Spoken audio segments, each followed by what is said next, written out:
Pembacaan Alkitab tanggal 24 Februari tahun 2023, hari ke-55.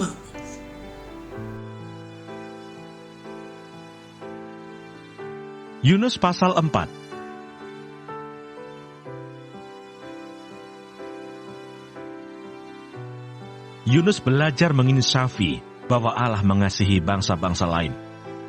Tetapi hal itu sangat mengesalkan hati Yunus. Lalu marahlah ia dan berdoalah ia kepada Tuhan, katanya, "Ya Tuhan, bukankah telah kukatakan itu ketika aku masih di negeriku? Itulah sebabnya maka aku dahulu melarikan diri ke Tarsis, sebab aku tahu bahwa Engkaulah Allah yang pengasih dan penyayang, yang panjang sabar dan berlimpah kasih setia, serta yang menyesal karena malapetaka yang hendak didatangkannya. Jadi sekarang ya Tuhan, cabutlah kiranya nyawaku, karena lebih baik aku mati daripada hidup." Tetapi firman Tuhan, "Layakkah engkau marah?" Yunus telah keluar meninggalkan kota itu dan tinggal di sebelah timurnya. Ia mendirikan di situ sebuah pondok, dan ia duduk di bawah naungannya, menantikan apa yang akan terjadi atas kota itu.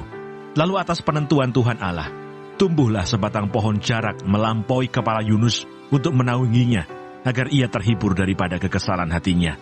Yunus sangat bersuka cita karena pohon jarak itu. Tetapi keesokan harinya, ketika fajar menyingsing, atas penentuan Allah, datanglah seekor ulat yang menggerek pohon jarak itu sehingga layu. Segera sesudah matahari terbit, maka atas penentuan Allah, bertiuplah angin timur yang panas terik, sehingga sinar matahari menyakiti kepala Yunus. Lalu rebahlah ia lesu dan berharap supaya mati, katanya, "Lebih baiklah aku mati daripada hidup." Tetapi berfirmanlah Allah kepada Yunus, "Layakkah engkau marah karena pohon jarak itu?" Jawabnya, "Selayaknya lah aku marah sampai mati." Lalu Allah berfirman, "Engkau sayang kepada pohon jarak itu, yang untuknya sedikit pun engkau tidak berjerih payah, dan yang tidak engkau tumbuhkan, yang tumbuh dalam satu malam, dan binasa dalam satu malam pula. Bagaimana tidak aku akan sayang kepada Niniwe, kota yang besar itu, yang berpenduduk lebih dari 120.000 orang, yang semuanya tak tahu membedakan tangan kanan dari tangan kiri, dengan ternaknya yang banyak." Mazmur 51.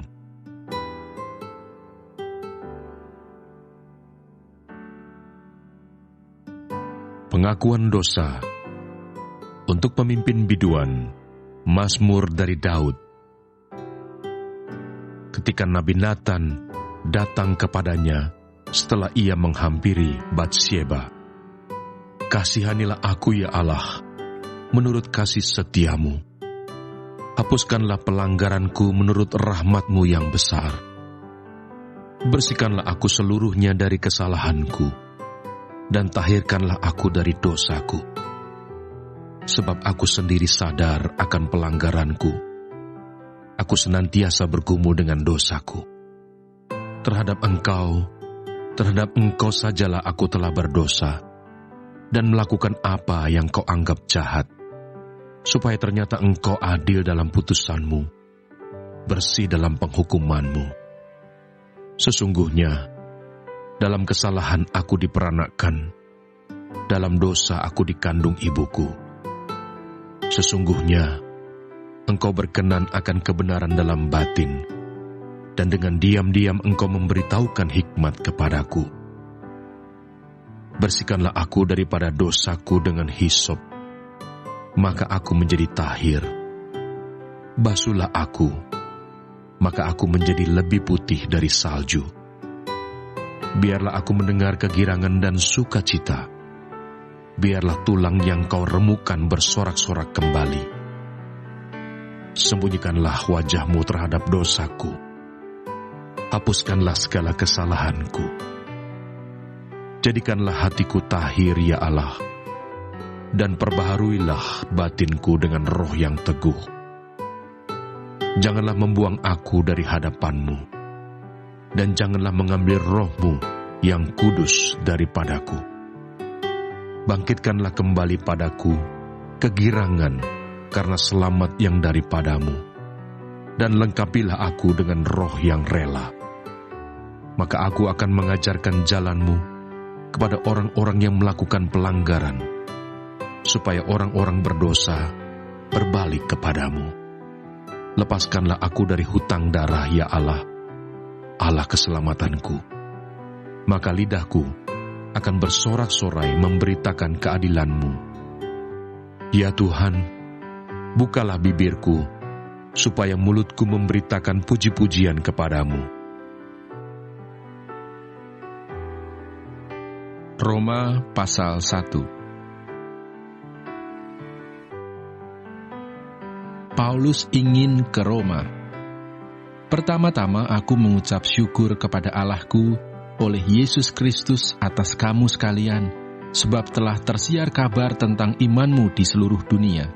Karena Allah yang kulayani dengan segenap hatiku dalam pemberitaan Injil anaknya adalah saksiku bahwa dalam doaku aku selalu mengingat kamu. Aku berdoa, semoga dengan kehendak Allah, aku akhirnya beroleh kesempatan untuk mengunjungi kamu, sebab aku ingin melihat kamu untuk memberikan karunia rohani kepadamu, guna menguatkan kamu, yaitu supaya aku ada di antara kamu dan turut terhibur oleh iman kita bersama, baik oleh imanmu maupun oleh imanku. Saudara-saudara, aku mau supaya kamu mengetahui bahwa aku telah sering berniat untuk datang kepadamu, tetapi hingga kini selalu aku terhalang, agar di tengah-tengahmu aku menemukan buah, seperti juga di tengah-tengah bangsa bukan Yahudi yang lain. Aku berhutang baik kepada orang Yunani maupun kepada orang bukan Yunani, baik kepada orang terpelajar maupun kepada orang tidak terpelajar. Itulah sebabnya aku ingin untuk memberitakan Injil kepada kamu juga yang diam di Roma. Injil itu kekuatan Allah. Sebab aku mempunyai keyakinan yang kokoh dalam Injil, karena Injil adalah kekuatan Allah yang menyelamatkan setiap orang yang percaya, pertama-tama orang Yahudi, tetapi juga orang Yunani.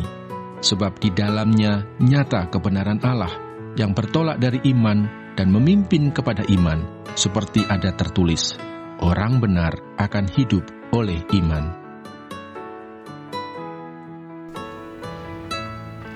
Terima kasih. Tuhan Yesus memberkati.